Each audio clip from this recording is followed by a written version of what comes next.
Are their teeth like beaver teeth where they keep growing? Yeah, they keep growing and they can chew That's through wild. brick. That's wild. Through brick they can chew. I believe it. They're nasty, let's too. go to Hawaii thing first before we get to the biggest rat. So Did they have a legend of a tiny person? There's a myth of something called MENEHUNE, Hawaiian people. Here we go. Historical accounts of the little people of Hawaii. I guarantee there was probably something similar. I don't guarantee. I'm just taking a guess. But I mean, if they have the thing in the island of Flores, have you heard about the Hobbit people? No, I've never heard about it. Okay, so this mythical clan of Hawaiian people are known as supernatural stoneworkers with a long-standing connection to the west side of the island of Kauai, Hawaii. Historically, Hawaiians believe that I don't want to fuck this up, MENEHUNE Hawaiian people to be small humans. In fact, there was a clan of people on Kauai and another on, how do you say that? Kau area of the Big Island in the early 1800s that Hawaiians identified with an earlier migration. This highly respected R.S. Kukendall, professor emeritus of history at the University of Hawaii, also concluded that the MENEHUNE were humans. Oh, wow. Interesting. But then another guy, ethnologist Bruce Cartwright, sums up the problem with the lack of any evidence of material culture in the Hawaiian Islands, indicating a race of pre-Hawaiians and the lack of ancient traditions relating to such a race other than references to the MENEHUNE people has been a puzzle. However, in 1851, the British Bishop Museum Bulletin, the MENEHUNE of Polynesia, described as the only survey about MENEHUNE theories, concluded that the Hawaiian people were not real humans. So what were they? I don't know. This bulletin claimed that Hawaiian culture was altered under the influence of European contact, and thus stone structures whose history had been forgotten were credited to the mythical MENEHUNE. Oh, that's possible too. But for sure, they existed in the island of Flores because they have bones. And so what they found out is there's a mythical creature called the orang pendek that lives in, is it like Polynesia or something like that? We've talked about this before. But they still have sightings where people claim to see these tiny little human-like creatures with their covered in hair. They always thought it was bullshit. But then they found them on the island of Flores. They found bones and they found tools. So they think these were, in some way, some sort of intelligent human-type creature that lived alongside human beings and lived in this one time period. Wow. So they for sure know that. I don't know how to respond to that. What happened? Is that your watch? Siri. Fucking Siri. Yeah. That bitch is always listening. Yeah. Will you go to the island of Flores timeline? Homo floriensis. Floriensis?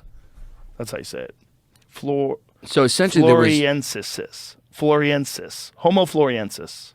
Wow. So there was multiple types of hominids living like concurrently. Yeah, exactly. So when do they think what's the timeline of when they think they existed?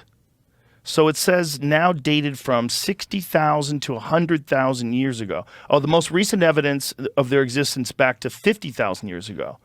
Okay, so originally they thought it was 12,000. Okay, here it is. Initially thought to be only 12,000 years ago. However, more extensive stratigraphic and chronological work has been pushed has pushed the dating of the most recent evidence of its existence back to 50,000 years ago.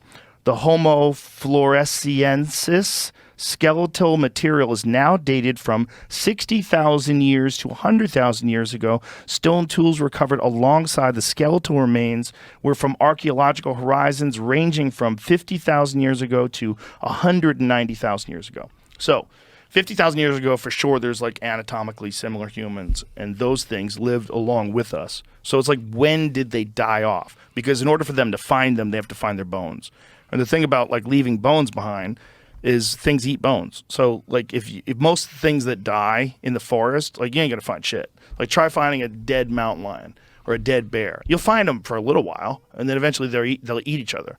They eat the bones, and rats will eat the bones, and then you get like little pieces of bone all over the place. Right. And eventually those will probably be eaten by insects and other creatures. Like over the course of like 100 years or 1,000 years or 5,000 years, things almost have to be fossilized, or they have to be covered in some mud or some shit where they can dig to them and nothing eats them. Nothing. So like, how many of them existed that you have shit that you're finding from 50,000 years ago? Because they found quite a few. Right. Like, when did they die off? Right. Was it 10,000 years ago? Was it 20?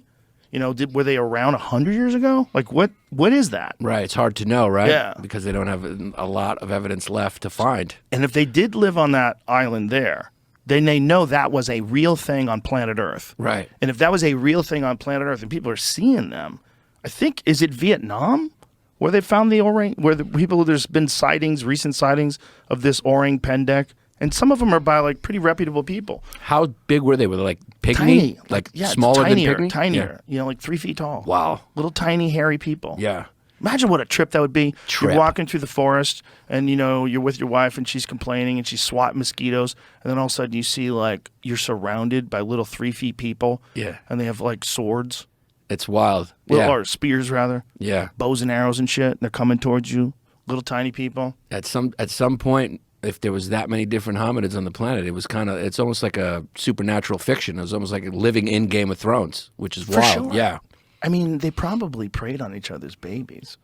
You know, just like bears do. Yeah, maybe they did, yeah. For sure they did. They found out they can get a baby. Or maybe they were super fucking cool. Baboons steal babies. They do, yeah. Yeah, baboons will steal your baby and eat it. Yeah, They don't play by the rules. No, and polar bears will fucking chase down a baby if they're hungry and just eat it, right? One gulp. Lions. Throw Yeah. that baby back. Yeah. Bloop, bloop. I saw a zebra once drowning a rival's baby in the water. Oh, it was brutal. Yeah.